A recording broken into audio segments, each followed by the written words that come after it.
Assalamualaikum warahmatullahi wabarakatuh. Kami dari kelompok 2 akan mempresentasikan materi mengenai identifikasi bakteri Pseudomonas aeruginosa, mata kuliah mikrobiologi dan parasitologi dengan dosen pengampu Ibu Apoteker Nur Hidayati Harun MPAM yang beranggotakan Adis Dwi Elianti, Mila Mustikasari, dan Silvi Anggreni Rahayu.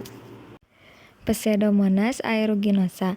Pseudomonas aeruginosa merupakan bakteri gram negatif, berbentuk batang dan terlihat sebagai bentuk tunggal, berpasangan dan terkadang dalam rantai pendek, berukuran lebar 0,5 sampai dengan 0,8 mikron dan panjang 1,5 sampai 3 mikron. Bergerak aktif dengan satu flagel kutub, single polar flagellum, tidak memiliki spora, dapat tumbuh pada suhu 37 derajat sampai dengan 42 derajat Celcius. Pseudomonas aeruginosa merupakan bakteri yang bersifat invasif dan toksigenik. Bakteri ini menyebabkan infeksi pada manusia dengan penurunan imunitas. Gejala-gejala yang disebabkan oleh bakteri Pseudomonas aeruginosa. Yang pertama, pada darah. Infeksi bakteri pada darah disebut bakteremia. Infeksi darah adalah salah satu infeksi paling parah yang disebabkan oleh Pseudomonas. Ciri-cirinya adalah demam, merasa panas dingin, kelelahan, nyeri otot, dan sendi.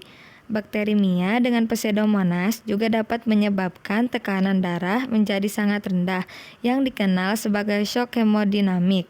Kondisi ini dapat menyebabkan kegagalan organ lain termasuk jantung, ginjal, dan hati. Gejala yang kedua yaitu pada paru-paru. Infeksi bakteri yang menyerang organ paru-paru disebut pneumonia. Ciri-cirinya adalah panas dingin, demam, batuk dengan atau tanpa produksi sputum. Infeksi bakteri Pseudomonas pada paru-paru juga membuat pengidap mengalami kesulitan bernapas. Gejala yang ketiga yaitu pada kulit.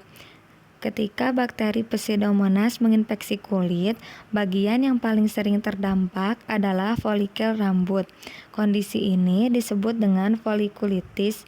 Ciri-cirinya adalah kemerahan pada kulit dan pembentukan abses di kulit. Gejala yang keempat yaitu pada telinga.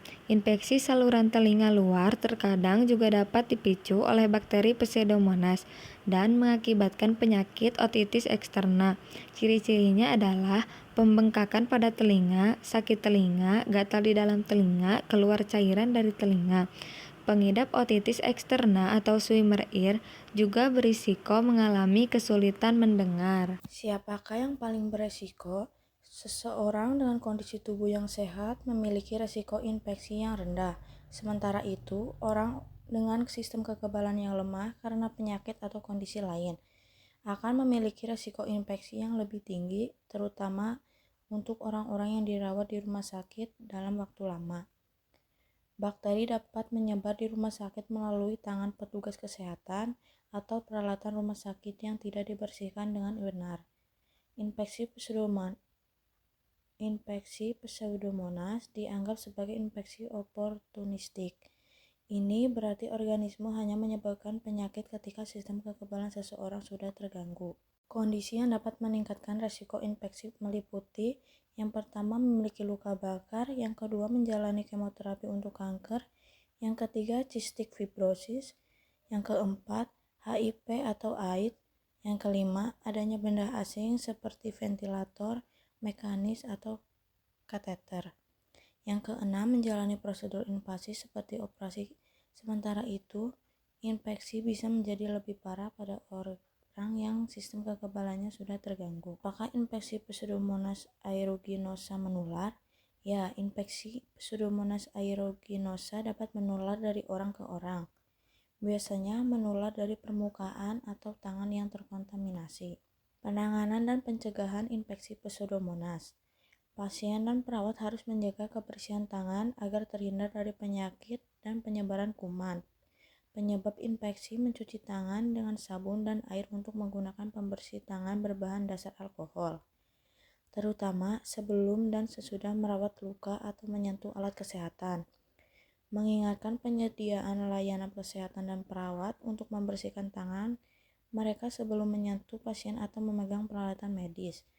Mencuci tangan sesering mungkin dan membersihkan peralatan di rumah sakit secara berkala dapat membantu mencegah infeksi.